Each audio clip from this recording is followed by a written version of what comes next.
इस आदमी ने अचानक देखा कि जेल की फर्श पर कुछ है, तो उसने ध्यान से देखा और देखा कि 3 चींटियां एक कपड़े का सेट ले जा रही थीं। इससे पहले कि वह प्रतिक्रिया कर पाता, कपड़े अचानक लाखों गुना बड़े हो गए। हैरान आदमी कुछ समझ नहीं पाया। इस समय चींटियां जमीन पर उल्टी गिनती की मुद्रा में थीं, जैसे उसे कुछ करने के लिए कह रही हों।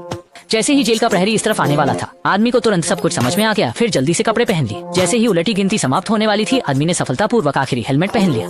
जब जेल प्रहरी कोठरी के दरवाजे पर आया, तो उसने देखा कि अंदर कोई नहीं है। अविश्वसनीय स्थिति में वह जल्दी से पास जाकर देखने लगा। यह नहीं जानता था कि आदमी चींटी के आकार का हो गया है और उसके पैरों के नीचे दौड़ रहा है। फिर एक फिसलन भरी चाल से वह दरवाजे की दरार से बाहर निकल गया। लेकिन जैसे ही वह सीढ़ियों से कूदकर भागने की तैयारी कर रहा था, सामने अचानक चींटियों की एक बड़ी सेना आ गई। यह दृश्य देखकर आदमी इतना डर गया कि उसका डायपर गीला हो गया। अच्छी बात यह थी कि ये चींटियां बहुत सिद्धांतवादी थीं और कभी भी संरक्षित जीवों को नुकसान नहीं पहुंचाती थीं। तभी ऊपर से एक जोरदार गड़गड़ाहट की आवाज आई और एक चींटी हेलीकॉप्टर उसके सामने आकर स्थिर हो गया। तब आदमी को एहसास हुआ कि ये चींटियां उसे बचाने आई हैं, इसलिए वह बिना किसी हिचकिचाहट के उसकी पीठ पर चढ़ गया। उसी समय जेल के अंदर आदमी के भागने के कारण अफरा तफरी मची हुई थी। वे सभी पुलिस बल को पकड़ने के लिए भेज रहे थे और आदमी ने इस मौके का फायदा उठाकर एक सवारी ले ली। लेकिन अचानक एक मोटरसाइकिल तेजी से आ गई।